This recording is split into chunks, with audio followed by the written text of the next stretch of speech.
Gila, sejak kapan Inter Milan jadi klub sepak bola spesialis drama? Wih, menit-menit terakhir melulu bro. Waduh, gila. Oh, halo Sobat Ngomin, apa kabar? Wih, gila. Pagi yang indah buat jiwa yang sepi. Aduh, kayak bener nggak gitu sih liriknya? Aku lupa. Oh, pokoknya aduh ini karena terlalu euforia, men. Jadi kayak bingung mau ngomong apa gitu. Gila. Wih, kemarin berawal dengan petaka, terus terang aja aku nonton stres kemarin aku nonton karena pertama itu kan pertandingan harusnya disiarin di TVRI kan. Aku nonton di TVRI, gila ininya kacau men. Tahu-tahu macet aplikasinya, pokoknya yang bagian ininya error gitu. Aduh, gimana nih? Akhirnya aku nonton di Facebook cari Inter versus Empoli. Ada tapi elek banget. Waduh, jadi babak pertama itu aku nonton di Facebook. Jelek banget lah pokoknya, resolusinya jelek. Terus udah gitu ada kanvasnya itu kayak isi pinggiran untuk bola-bola gitu, betting-betting gitu. Ya, jadi kalau pas giring bola di lapangan di pinggir lapangan itu nggak kelihatan karena ketutupan ininya, reklamenya. Wih, sialan. Nah, akhirnya ada yang kasih link itu di apa itu namanya lupa aku. Pokoknya adalah itu akhirnya bisa nonton dengan baik kan. Aduh, kalau jalannya pertandingan itu benar-benar aduh bikin stres bener Pak. Aku lihat ininya terutama bikin stres. Lihat line up-nya. Masa yang masuk line up trio yang biasanya Brozo, Barella, Calhanoglu itu jadi Vidal, Lord Gagliardini, Vecino. Wih.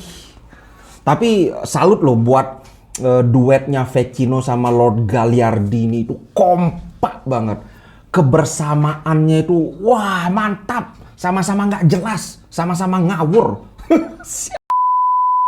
Mereka tuh kayak nggak ada fungsinya. Apa fungsinya coba? Ini sudah kayak Inter main dengan 9 orang pemain gitu. Mending masukin Evan Dimas aja sekalian gelandang berbakat multitalenta dari Indonesia kan. Bayangkan men. Di era Inzaghi itu jantung permainan kita itu adalah di lapangan tengah. Ini beda dengan era Conte atau Mourinho yang dimana istilahku lapangan tengah itu cuma numpang lewat aja. Karena kita biasa main cepat langsung serangan balik, bisa umpan lambung. Tapi ini kan kita memulai build up serangan itu lewat lapangan tengah. Waduh, gila sih Inzaghi. Waduh, ini terlalu berani sih Inzaghi beneran menurutku. Terlalu berani. Walaupun lawannya Empoli ini, Empoli ada di peringkat berapa ya? Coba lihat. Empoli itu peringkat 11. Memang dari, ya kalau kita mau bilang dari materi pemain ya jauh sekali. Bahkan sebenarnya kalau head to head, lawan pemain cadangan kita pun sebenarnya secara individu bagusan pemain cadangan. Tapi di sepak bola nggak bisa mengadu kualitas individu seperti itu.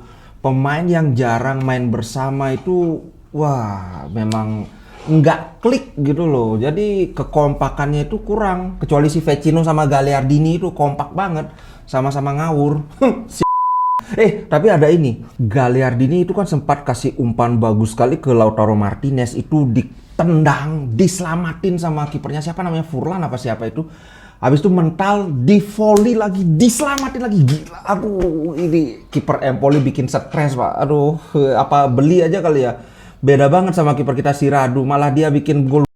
Aduh.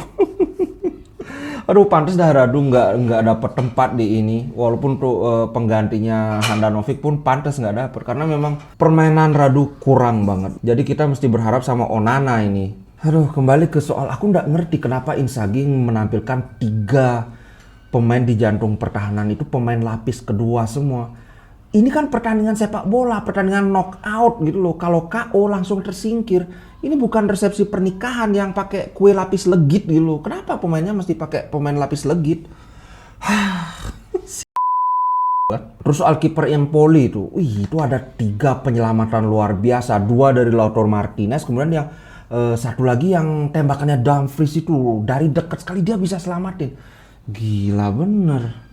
Kalau dari segi permainan, aku lihat sebenarnya Empoli biasa aja. Gol mereka itu lebih karena kesalahan pemain kita. Terutama gol kedua itu yang own goalnya si Radu kan. Jadi ini aku bacain aja ya skor rating pemain. Ini aku kutip dari Sempre Inter ya. Ya pertama Andrei Radu 4,5. Ya memang jauh sekali sih kalau dibandingkan dengan Handanovic. Kalau Radu, aduh kurang sih. Kalau dari ketenangan sih iya memang tenang. Tapi kesalahan dia fatal sekali kemarin itu. Kok kemarin tadi. Kemudian Danilo D'Ambrosio ini skornya 6. Di awal-awal agak struggling, mungkin karena ya tidak terbiasa main bersama kan. Andrea Ranocchia ini aku heran, ini dikasih nilai 2, jadi 4,5 atau 10. 4,5 karena dia dibilang mainnya jelek, tapi dikasih 10 karena dia mencetak gol. Golnya keren sekali.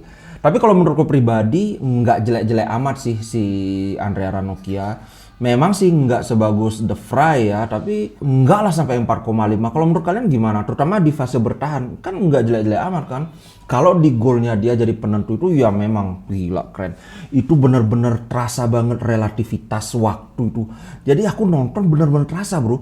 Pas bola ke Ranocchia itu kayak waktu melambat. Itu kan cuma sepersekian detik aja terus langsung dia ini kan volley setengah salto itu kan.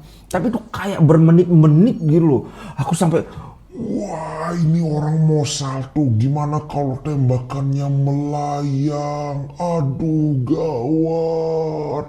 boom, ternyata gol. Wih, gila. Golnya it's a screamer istilahnya. Jadi yang gol yang bikin teriak gitu loh. Scream itu artinya teriak. Wih, gila. Dan itu menit 90. Waktu tempo hari lawan Juventus menit 102. Waduh, gila. Ini klub bola apa pemain teater kok penuh drama. Sial. Lanjut. Nah, Di Marco ini dapat 6. Kelebihan Di Marco itu kan dia crossing bagus, kemudian set piece juga.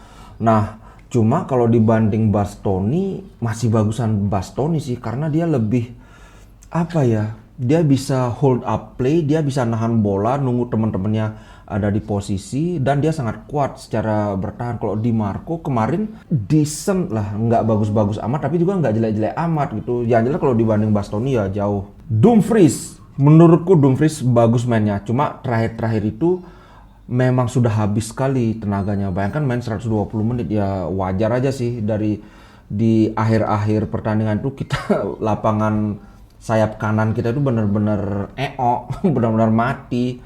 Terutama sejak masuknya si Perisic itu serangan kita dari kiri semua. Kemudian Roberto the King Lord Gagliardini nilainya 4,5. Setuju 4,5. Ini aku bacain awful performance, performa yang jelek, offering nothing in either pace of the game. Jadi tidak menawarkan apa-apa atau tidak berkontribusi apapun pada fase bertahan maupun menyerang. Ya bener, pas bertahan dia banyak melakukan kesalahan. Pas nyerang, nggak karuan dia ada di mana. Aduh. Jadi dia memang sering giving the ball away needlessly. Jadi dia sering kehilangan bola. Aduh, untunglah diganti. Kemudian Arturo Vidal ini dapat nilai 6. Menurutku cocok. Arturo Vidal kemarin mainnya bagus, terutama secara bertahan. Tapi di fase menyerang agak kurang. Terus terang jauh sekali dibandingkan yang diganti kan. Barella, jauh sekali. Kemudian Matias Vecino, aduh ini lagi 4,5 dapat dia, cocok 4,5. Very poor performance by the Uruguayan international midfielder who looked in no man's land until he was replaced. Performa yang sangat jelek dari pemain Uruguay ini, yang seperti in no man's land itu istilah di bahasa Inggris. No man itu kayak tersesat di negeri antah berantah gitu loh, karena dia benar-benar nggak nyambung sama rekan setimnya, dan juga ya itu nggak nyambung, sering salah posisi, umpan nggak benar. Aduh. Matteo Darmian juga nilainya 5. Memang Matteo Darmian nggak bagus. Ketika Perisic main jauh banget, lapangan kiri kita, sayap kiri kita hidup banget. Korea, aduh ini lagi, aduh siapa kemarin yang pingin, ayo beli Dybala, aduh mau koleksi pemain kaca pak. Korea cedera lagi, aduh. Oh ya, gara-gara Korea cedera, ini ada gosip bahwa kemungkinan Sensi nggak jadi dipinjamkan ke Sampdoria ini. karena belum final juga kan, karena Sensi itu dia bisa main sebagai second striker juga, jadi kita bisa tetap pakai formasi 3-5-2 dengan Sensi main sebagai second striker. Dia lebih sering turun ke dalam, mirip seperti perannya si Alexis Sanchez selama ini. Nah, cuma ini belum ada apa ya, keterangan resmi dari kubu Inter, dari ofisialnya. Kalau aku sih ngarep ya diamin aja dulu Sensi, karena Sensi memang bagus mainnya, aku suka sama Sensi. Dribble dia mengingatkan aku sama Emre Belözoğlu, ingat nggak kan, sama-sama kecil, sama-sama suka dribble, tendangannya juga bagus. Golnya kemarin, wah ini berapa dapat nilai Sensi? Coba lihat. Sensi dapat nilai 7,5. Wih. Hopefully start to turn around of his Inter career. Jadi diharapkan bisa membalikkan karirnya, maksudnya dari jelek jadi bagus. Especially now after Korea's injury. Terutama sekarang ketika Korea injury. Showed his class from minute he set foot on pitch. Man of the match. Wah, kalau di sini dia yang dijadikan man of the match. Menunjukkan kelasnya begitu dia memasuki lapangan. Dia kan masuk menit 94. Memang impactnya tuh langsung terasa banget. Bener bro, ih gila. Apalagi yang lain pada kelelahan kan. Tapi kalau man of the match, menurutku lebih cocok Alexis Sanchez. Kalau di sini dikasih berapa Alexis Sanchez? Dikasih 7. Bayangkan Alexis Sanchez, dia sangat aktif kesana kemari ngejar bola. 1 assist 1 gol. Itu menurut kalian gimana? Lebih cocok Alexis Sanchez atau si Sensi man of the match? Atau malah Ranocchia? Kalau aku sih Ranocchia enggak ya, karena di fase bertahan dia agak biasa-biasa aja. Cuma memang golnya dia sangat penting, menyelamatkan Inter kan. Lautaro Martinez nilainya 6,5. Menurutku dia lumayan bagus mainnya, walaupun tidak mencetak gol. Peluang dia sebenarnya matang sekali, memang sial aja ini orang. Kemudian Nicolo Barella juga 6,5. Menurutku begitu Barella dan Calhanoglu masuk, pertandingan itu langsung berbalik arah. Cuma ya sial aja kita kebobolan itu. Jadi pergantian 3 pemain ini memang tepat sih. Perisic, Barella, Calhanoglu. Ya memang kelas mereka beda dengan yang digantikan. Kemudian siapa lagi yang belum? Edin Dzeko. Edin Dzeko dapat nilai 6,5. Di awal-awal ketika dia baru main, agak gimana sih? Sering salah umpan, salah posisi, belum ngeklik. Tapi setelah beberapa menit mulai nyetel. Jadi Dzeko nggak jelek-jelek amat, malah lumayan bagus sih menurutku. Kalau ini ada lagi di SofaScore, coba lihat. SofaScore itu man of the match-nya adalah Alexis Sanchez. Nah, sependapat sama aku, dia dapat nilai 8,8. Kalau Sensi dapat nilai 7,6. Aku setuju sih. Karena Alexis Sanchez benar-benar memberikan kontribusi yang sangat-sangat bagus.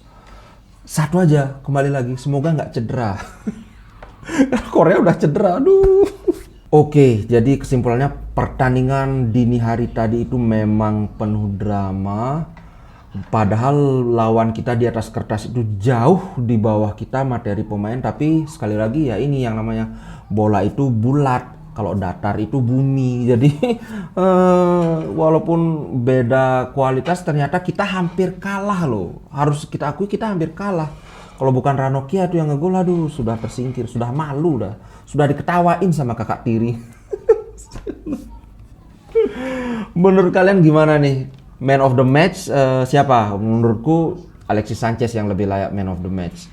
Kemudian Sensi gimana nih? Kalian setuju nggak kalau peminjaman dia ke Sampdoria dibatalkan? Kalau aku setuju banget. 4 striker itu ideal. Kalau sekarang cedera kan cuma tinggal 3. Waduh, ini susah nih. Perisic emang bisa main jadi second striker juga kan, dan dia lumayan bagus mainnya. Cuma posisi Perisic di wingback kiri itu terlalu bagus untuk digantikan. Di Marco belum.